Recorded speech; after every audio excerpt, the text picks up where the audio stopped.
We've seen this explosion in debt overall. Credit card balances especially have hit a new record at the end of last year, nearly $1 trillion. That's not only the highest ever, according to the Federal Reserve Bank of New York, it was also the biggest yearly increase on record, up $130 billion.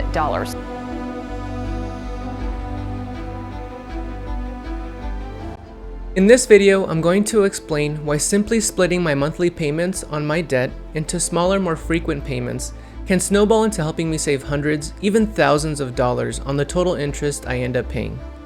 I'm sure credit card companies would hate the fact that I'm sharing this because it really opened up my eyes to just how quickly interest works against me and why credit cards can be so toxic. Welcome to Your Financication. Let's party. Anyone that knows me knows that I'm a big proponent of sharing what I learn and what I do with the hope that it helps others move closer toward their financial independence.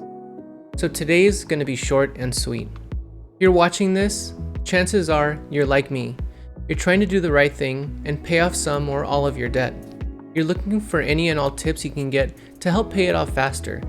You've probably already heard all the obvious tips like stop using credit cards, budget your money better, pay high interest debt first, pay the lowest balance debt first, make your monthly payments on time to avoid paying extra fees, or even better, pay your monthly balance in full.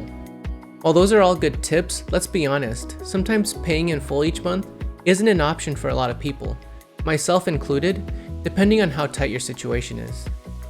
Making the minimum payments is more manageable, but that's going to take you forever to pay off that debt, and the amount of interest you pay is going to be maximized.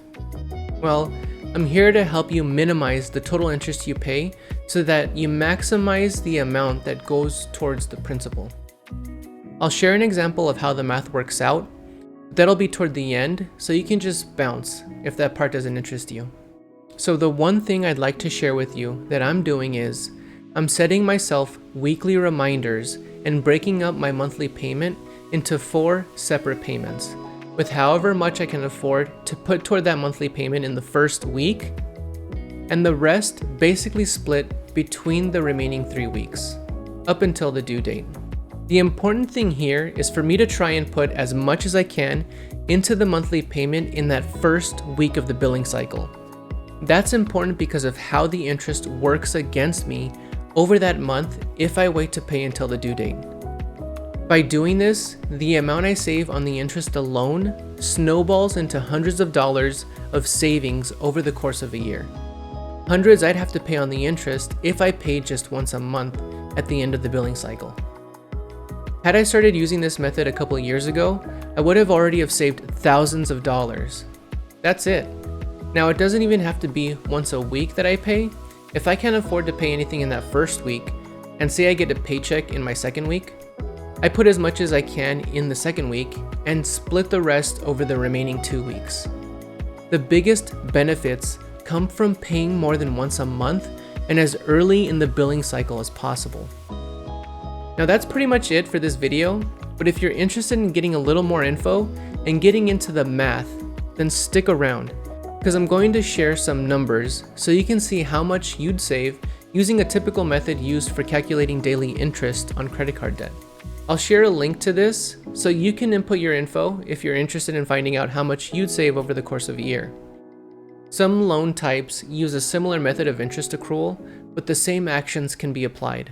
There are a couple of reasons why I think this isn't really talked about as often as it should be. One, it's in the issuer's best interest to have you only pay once a month because of how the interest works on the money you owe. That's why making monthly payments on your due date is drilled into the minds of every consumer. Banks and credit card companies are trying to maximize the amount of money they make off of you from interest. 2, it requires 2 things that a lot of people just don't take the time to do: to math and to read. Luckily, I'm here to do both for you. The math portion of this requires an understanding in how interest is calculated on your debt. Typically some version of daily interest, which just means the interest builds up in small amounts daily, but can easily snowball out of control. I'll get into it in just a bit.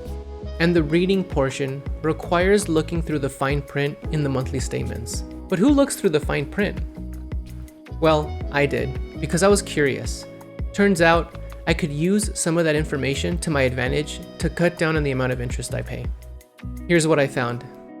First, you'll need the steps for calculating typical daily interest on debt. Step 1, find your current APR or annual percentage rate and current balance, also known as your principal, in your statement.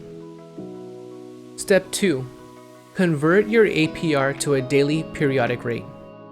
To do that, divide your APR by 365.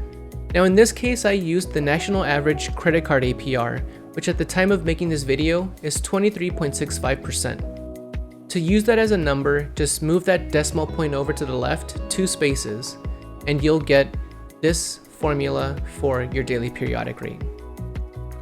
Step 3 is to multiply your current balance by your daily periodic rate.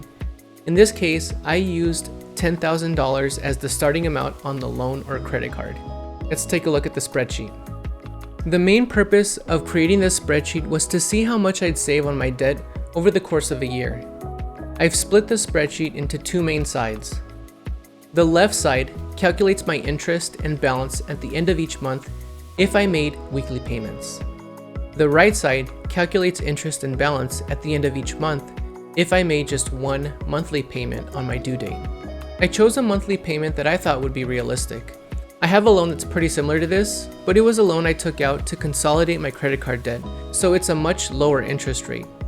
But the same concept applies. As I created this, I began to understand just how quickly the interest snowballs against me. You can see from day 1, the original principal is already more than what I borrowed, just by multiplying it by the daily periodic rate. The next day, the same daily interest is applied to the new principal from the interest that was added from the day before. The total interest added at the end of month 1 was nearly $200.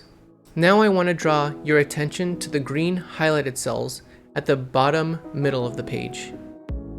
What you notice is that by paying weekly, I've saved almost $4 on interest in that first month alone. I know, it doesn't seem like a lot, but stick with me and you'll see how it begins to work for you. I replicated this payment method for over 12 months to see how much the savings would add up at the end of the year. Remember, the more consistently I did this, the more the snowball effect worked for me. Month 2 ended in a savings of $7.50. Still not much, but nearly doubled what I saved for month 1. Month 3 ended in a savings of $11.36.